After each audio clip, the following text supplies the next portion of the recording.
Good evening to all. Today we are going to see about the atomic emission photometry. The atomic emission photometry is used to find the component present in a sample is to be measured. The atomic emission means the electron from higher energy level to lower energy level transition. That time the photon energy is to be absorbed.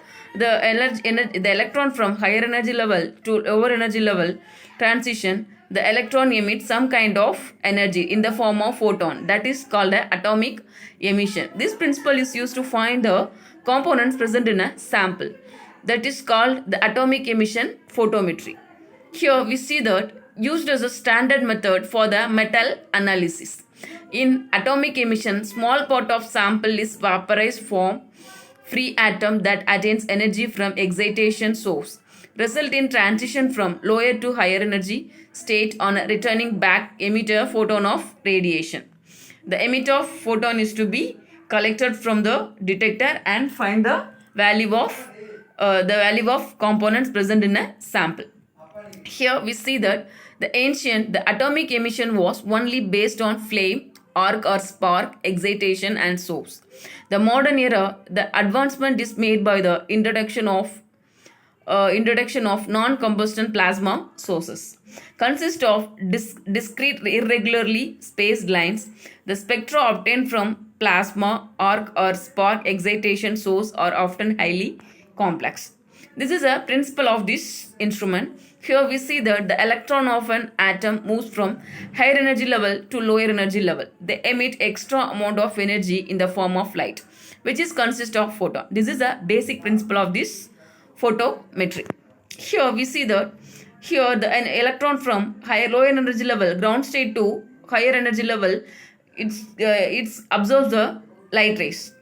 Here we see that the emission process, the electron from higher energy level to lower energy level transition, the light will be emitted. Here we see that the light rays is to be emitted in the form of photons. That is called a emission. Here we see that here also this diagram also explain the absorption and emission of this process. Here we see that here the electron absorbs the light rays. Here we see that the electron emit the photons. Then we go for the instrumentation. Comprises on source or sample, atomizer, monochromator, detector and readout devices. These are the main components for this photometry. Here the schematic diagram of the instrumentation, the atom or ion. This is the source, the spectral dispersion and detector. The spectral dispersion means that is a monochromator. Here the prism is to be used to collecting all the light rays. Here we see that source, wavelength selector, detector and signal processor and reader. The wavelength selector is the monochromator. The monochromator is act as an wavelength selector. Here this is also the same line diagram for this photometry. Here see that source, sample, monochromator, detector and recording devices. Here one atomizer is to be used to atomize the sample. Here the spectral analysis. Here we see that we get this output means hydrogen. This is we get this spectra means helium. This spectra means neon and sodium and Hz. Hz means what? Hz means mercury. Okay. This emission line spectra for hydrogen, helium, neon, sodium and mercury. The several components have the different types of spectra for different types of components. The components, the light source. First we go for the light source. The inductively coupled plasma, direct current plasma, flame, arc and spark. These are the light source. Plasma source. Plasma is defined as a neutral gas containing significant number of both positive and negative ions on free electrons. This is a plasma source. The mechanism of inductively coupled plasma. The inductively coupled plasma torch consists of 3 concentric silica quartz tube. The argon stream that carries the sample in the form of an aerosol passes through the central tube. Plasma is initiated by a spark from a Tesla coil. Argon has ionized and emission is measured. This is a plasma source. We see that Here, it is the sample aerosol inlet and the tangential airflow and capillary injection tube and RF induction coil and quartz bonnet and plasma tube and the coolant tube. The sample is injected in the tube. The sample is to be burned in high temperatures. Here we see that the flame will be generated. The flame temperature is in the top 6000 Kelvin and the middle 8000 Kelvin, and this is a high value of heat observed from this flame, that is 10,000 Kelvin. The direct current plasma, 3 electrodes. Here, 2 graphite anode, argon flows from anode to cathode. The contact between anode and cathode, 10,000 K to 5,000 K. Here we see that this is a argon anode block, sample plus argon anode block. Here we see that this argon is to be used to uh, used to uh, used to burn the samples. Okay, the flame will be generated, and that the flame color is to be observed by using these detectors, photo detectors. The flame color is to be converted into electrical signal by using the photo detectors. The flame source, the mechanism, it consists of total consumption burner in which sample is drawn through a capillary tube which injected directly into flame, and flame is high temperature source that is used to dissolve it and vaporize the sample and generate free atom for spectroscopic study. The spark source, it consists of primary circuit. A voltage of 110 to 220 volt is maintained. The high voltage is obtained from setup transformer which converts the line power to 15,000 to 40,000 volt, which then they charge the capacitor. When energy stored in the capacitor, synchronous trigger the spark between the electrode. This is the mechanism for this spark source. Here we see that this is a step-up transformer and the synchronous spark gap. This is the arrangement for this sample spark source. The spark will be generated in the synchronous, in this gap. This gap, the spark will be generated. The continue light source. This is a continuation for the light source. Arc and spark, laser induced breakdown, laser induced plasma, microwave induced plasma. Here we see that the arc discharge, AC arc and DC arc. Difference between AC arc and DC arc and AC arc. Used for quantitative analysis. Is also used for quantitative analysis. Source is regulate supply is 110 to 220 volt. In this alteration at a frequency of 60 Hz, that voltage range is 2000 to 5000 volt, that maintained by the transformer. When the sample is kept on the lower electrode in arc gap, then they start the current flow in the gap. An electrical arc is established which responsible excitation. Once arc is picks out in the gap, current flow start which arc the sample and create excitation. Graphite electrode is used and less sensitive. This is a more sensitive. These are the difference of this DC arc and AC arc. Here we see that arc discharge device. Here we see that here on anode and cathode, the arc is discharged between this gap. The laser induced plasma. In this source, a highly energetic laser pulse used to generate the optical sample excitation. When laser beam is focused on the small spot on a sample, the temperature of heated region is rise rapidly, that vaporize the sample material and induce plasma formed. The vaporized material excited and emit radiation. This is a laser induced plasma. Laser beam excitation. We see that here this is the excitation filter and the diagnostic mirror and the emission filter, and this is a objective and sample. The sample is given into this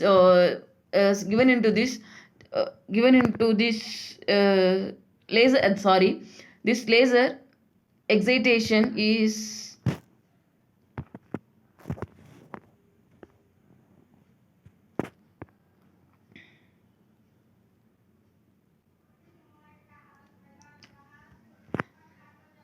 The sample is given into this laser beam, and it's to be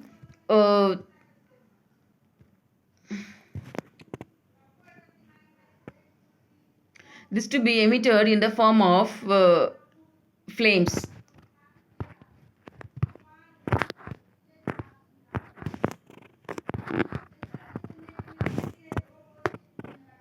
Microwave induced plasma used for multi-analytic determination of major to minor elements.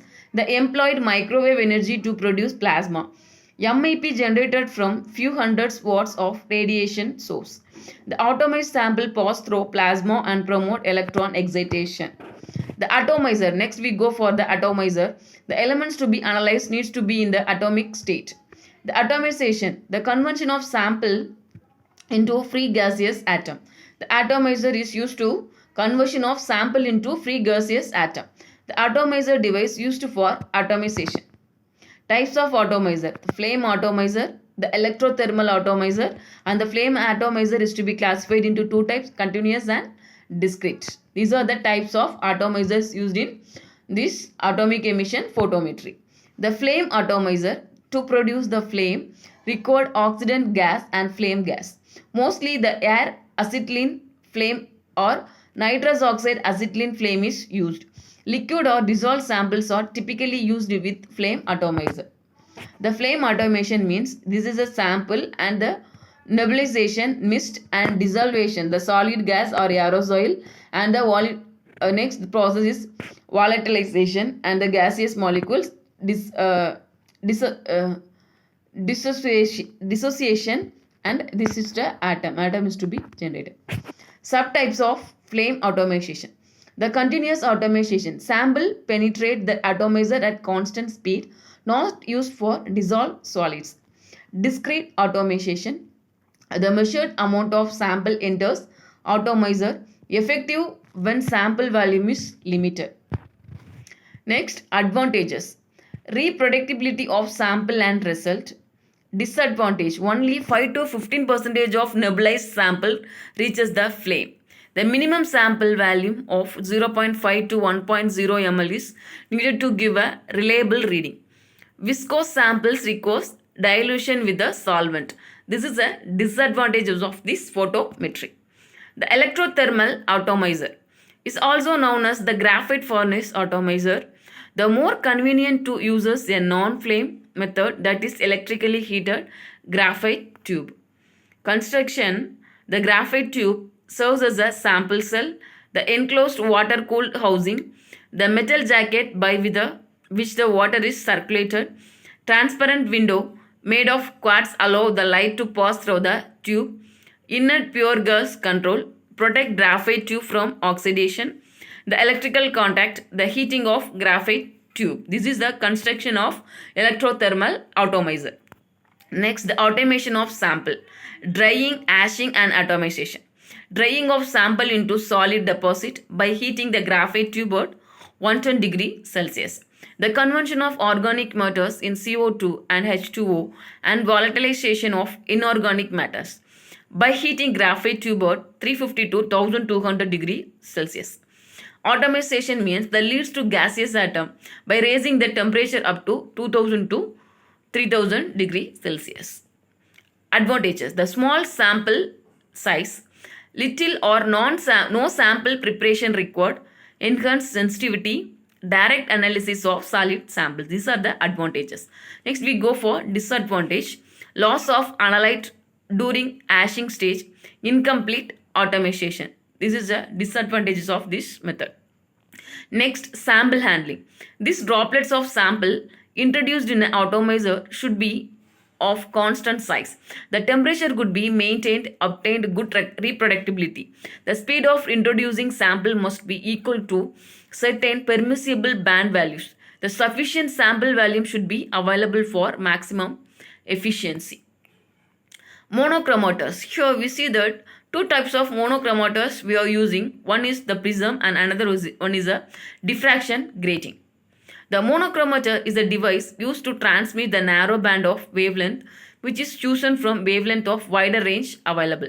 The types of monochromators, prism monochromators and grating monochromator, these are the Types of monochromatous.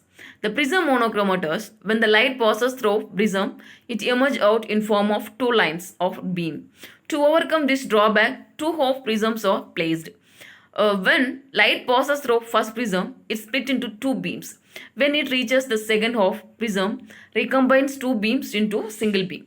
The diffraction grading, it gives better result and resolution.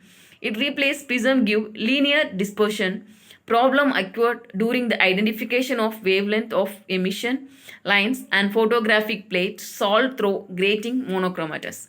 Once we identify now reference line and other lines identified automatically. This is the advantages of this diffraction grating. Next we go for detectors. Phototube detectors. Photoelectric cell. Glass filled or vacuum tube sensitive to light, depend on frequency and intensity of incoming photon, need amplifier but are replaced by photomultiplier detectors. Photomultiplier detectors. The vacuum phototubes are extremely sensitive detectors of light in the ultraviolet, visible and nearer infrared region ranges of the electromagnetic spectrum. Here we see that this is a multiplier tube. It used to be found the light rays is to be converted into the electrical signals. Here we see that the higher energy of photon is to be observed, and this is to be multiplied by using the photomultiplier tube. Here we see that diodes and anode is to be fixed inside the photomultiplier tube, and the light tube is to be fed into this diode and anode. Thus to be multiplied by and is to be given to the output pin. Next, concave grating, used for non-scanning multi elements, entrance and exit slit mounted on the Rowland circle, and secondary optical consists of mirror behind exit slit. The exit slit only pass spectral wavelength. The large wavelength covers by Paschen-Runge mounting. To eliminate concave grating, Wordsworth mounting commonly used. The plane grating. It's mostly used in AES instruments. Grating serves as a dispositive element. The Ebert mounting is used in a large spectrometers in which plane grading present. The standard grading has 600 to 1200 lines per millimeter. The current AES plane grating scanning monochromators have 1500 lines per millimeter. The Hdl grating. They provide excellent dispersion and resolution. The longest wavelength of lowest order appear at bottom, higher order at top. 2 dimension permits high dispersion as compared to 1 dimension. The spectral interference eliminated by Hdl grating. The spectral interference eliminated by Hdl grating. The spectral camera attached to instrument, and they provide the widespread application of multi-element analysis. The application of this photometry. It is used for rapid analysis of multi-components parametrical tablets, is used for elemental analysis, and used primarily for identification and determination of metals in trace amount. These are the major applications of this atomic emission photometry. It used for determination of mineral composition of igneous and metamorphic rock. It used for routine analysis of wear metals in lubricating oils. It's used for the analysis of sodium, potassium and lithium. Thank you.